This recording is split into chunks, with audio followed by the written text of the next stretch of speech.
राधे राधे दोस्तों। जय श्री कुंज बिहारी, जय श्री हरिदास, हरे कृष्णा। फिर से एक नए वीडियो में आप सभी को स्वागत करती हूँ। दोस्तों, आसपास में हम देखते हैं कभी कोई मंदिर भी नहीं जाता, पूजा भी नहीं करता, भोजन पान में भी कोई परहेज़ नहीं करता, सात्विक भोजन भी नहीं करता। अगर मंदिर भी जाता हो तो बस थोड़ी ही देर में ही प्रणाम करके आ जाता है। लेकिन ऐसे लोग बहुत ज़्यादा खुश रहते हैं। ऐसे लोगों के पास कभी कुछ भी चीज़ का कमी नहीं होता है। ऐसा होता है इनका कि कुछ भी ज़रूरत हो तुरंत मिल जाता है, कभी भी कोई चीज़ का कमी नहीं दिख पाते हैं।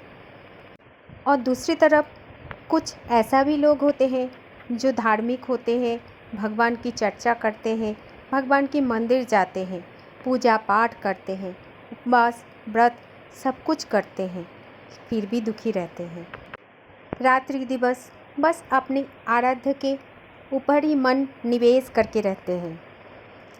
हर समय हरे कृष्ण नाम का जाप करते हैं, राधे राधे बोलते हैं, फिर भी इन लोगों के पास दुख के अलावा कुछ नहीं होता, हमेशा दुखी रहते हैं। इसके पीछे क्या कारण हो सकता है, आज वही जानने की कोशिश करेंगे हम। कभी कभार ऐसा भी होता है कि कोई पूजा पाठ करने वाले लोग जिनके पास दुख के अलावा कुछ नहीं होता है, वो हमेशा एक बात सोचते हैं कि अगर हम भगवान के भजन साधन कर रहे हैं, पूजन कर रहे हैं, व्रत उपवास कर रहे हैं, तो हमारा दुख क्यों है इतना, क्यों हम इतना दुखी होते हैं, क्यों हमारे पास वो सब लोगों की जैसा सब कुछ जल्दी ही नहीं मिल जाती है, बहुत कष्ट करना पड़ता है, फिर भी नहीं मिलते हैं। कहीं कहीं पर तो लोग बोल ही देते हैं कि देखो तुम पूजा पाठ करते हो, तुम भगवान पे निष्ठा भक्ति करते हो, फिर भी तुम दुखी हो, और देखो हम कुछ भी नहीं करते फिर भी हम कितना सुखी हैं। तो ऐसा क्यों होता है, आज इस क्यों का उत्तर हम जानेंगे। हरे कृष्ण दोस्तों, अगर आप भगवान श्री कृष्ण के भक्त हैं तो कमेंट में ज़रूर लिखिएगा जय श्री कृष्ण, जय श्री राधे राधे। चलिए दोस्तों, शुरू करते हैं वो बातें।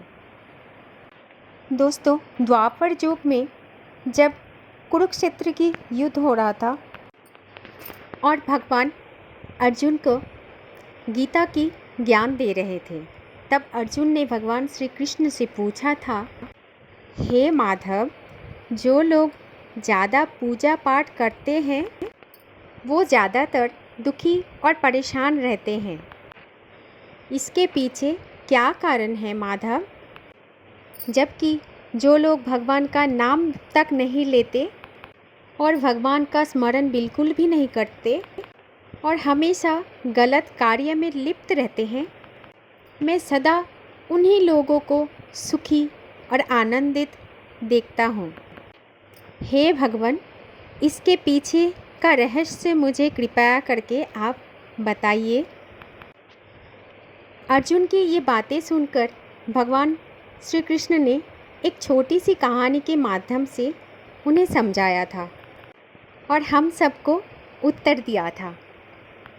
दोस्तों, भगवान श्री कृष्ण ने बताया, एक गुरु के 2 शिष्य थे और वे दोनों शिष्य ही पढ़े लिखे थे और विद्वान थे, और इन दोनों शिष्य में फर्क बस एक ही था, एक जो भगवान को मानने वाला था और दूसरा जो भगवान को बिल्कुल भी नहीं मानते थे। एक शिष्य ऐसा था कि जहाँ पर भगवान की कथा होती थी, जहाँ भी सत्संग होता था, जहाँ भजन कीर्तन होता, पूजा पाठ होता, वहाँ पर दौड़ के चला जाता था और भगवान की पूजा पाठ करने लगता। और दूसरा जो शिष्य था वो इन सब चीज़ों से काफ़ी दूर था, वो शराब पान भी करता था, सारे बुरे गुण, सारे बुरे काम वो शिष्य करता था। एक दिन वो शिष्य जो भगवान को बिल्कुल भी नहीं मानता, वो शराब पीकर रास्ते में अनाप शनाप बोलकर अपने घर वापस जा रहा था और अचानक ही रास्ते में उसे पैसों से भरा एक बैग दिखा। फिर वो बुरे काम वाले शिष्य को ये पैसे भरा बैग हुआ देखकर इतना खुशी होता है, उसका आनंद मानो कमी नहीं हो रहा है। खुशी के मारे वो नाचते जा रहे हैं। इतनी खुशी थे वो कि ज़ोर ज़ोर कर चिल्लाते हुए बोल रहा था कि मुझे एक पैसों से भरी बैग मिल गई और आज तो मेरा जीवन सफल हो गया। अब इन पैसों से मैं तो अपने जीवन की सभी आवश्यकताओं को पूरी करूंगी।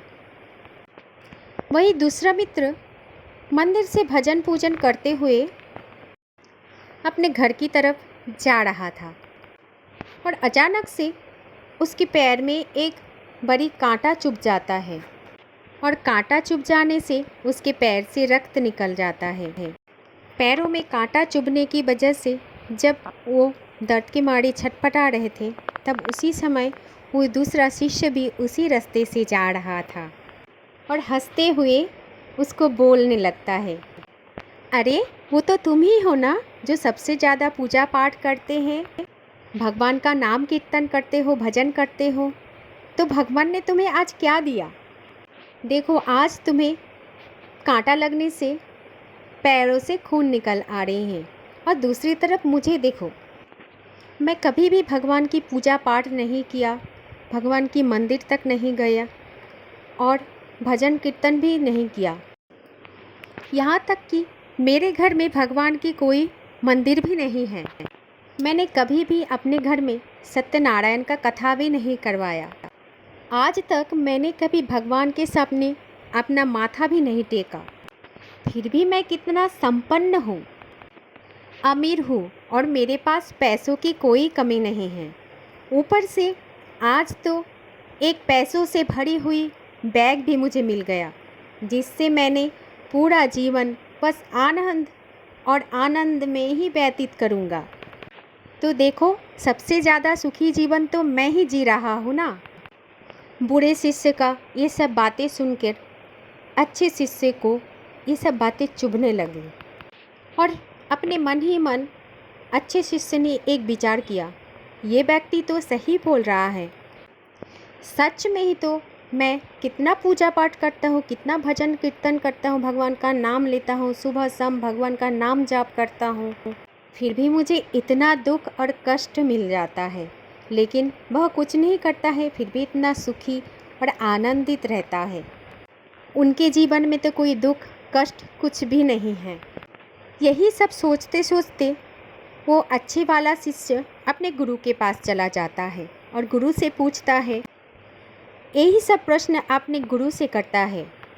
फिर अच्छे शिष्य की बातें सुनकर गुरुजी मुस्कुराते हुए बोलते हैं कि बस भगवान जो करते हैं वो हमारे अच्छे के लिए ही करते हैं, उसको उसी के कर्मों के अनुसार ही फल देता है।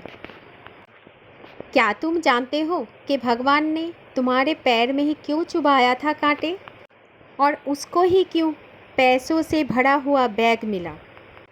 सुनो, तुम पिछले जन्म में बहुत ज़्यादा पाप किया था, इसीलिए आज तुम्हारी मौत होने वाली थी। लेकिन तुम आज बच गए क्योंकि तुम पूजा पाठ, भक्ति साधना और मंदिर जाते हो। तुमने तो भगवान की पूजा की थी। यही एक कारण है कि तुम्हारी मौत ना होकर सिर्फ तुम्हारे पैरों पे छोटा सा चोट आया है। अब तुम्हारे मित्र की बात करते हैं। तुम्हारे मित्र जो है वो पूर्व जन्म में एक संत महापुरुष था, इसीलिए तो उसका आज किस्मत बदलने वाले थे। करोड़ों की संपत्ति का मालिक बनने वाला था, मगर इस जन्म में उसने कोई भी काम अच्छा नहीं किया था, इसीलिए पूर्व जन्म के फल के अनुसार उसे थोड़ा सा ही संपत्ति मिला है, जबकि वो अरबों की संपत्ति का मालिक होने वाला था। तो भगवान को दोष देना छोड़ दो। तुम्हारे इस जीवन में जितना भी समय तुम्हें मिल रहा है उसका सदुपयोग करना सीखो। तुम्हारा भविष्य अपने आप सुधर जाएगा। गुरुजी से इस प्रकार की बातें सुन के वो भजन कीर्तन वाले व्यक्ति का आंखें खुल गया और वो फिर से भगवान का नाम जाप, पूजा पाठ, भजन कीर्तन करने लग गए। दोस्तों, उम्मीद करते हैं कि आज आपको हमारी ये जानकारी अच्छी लगी होंगी। हम सभी जानते हैं कि अच्छे कर्मों का फल हमेशा अच्छा ही मिलता है। तो इसी तरह राधे राधे बोलो, हरे कृष्ण बोलो और अपने जीवन में आगे बढ़ते जाओ। भगवान हर समय हमारे साथ ही होता है, बस हमारे आँखें होना चाहिए उनको देखने के लिए। जय श्री कुंज बिहारी, जय श्री हरिदास। राधे राधे।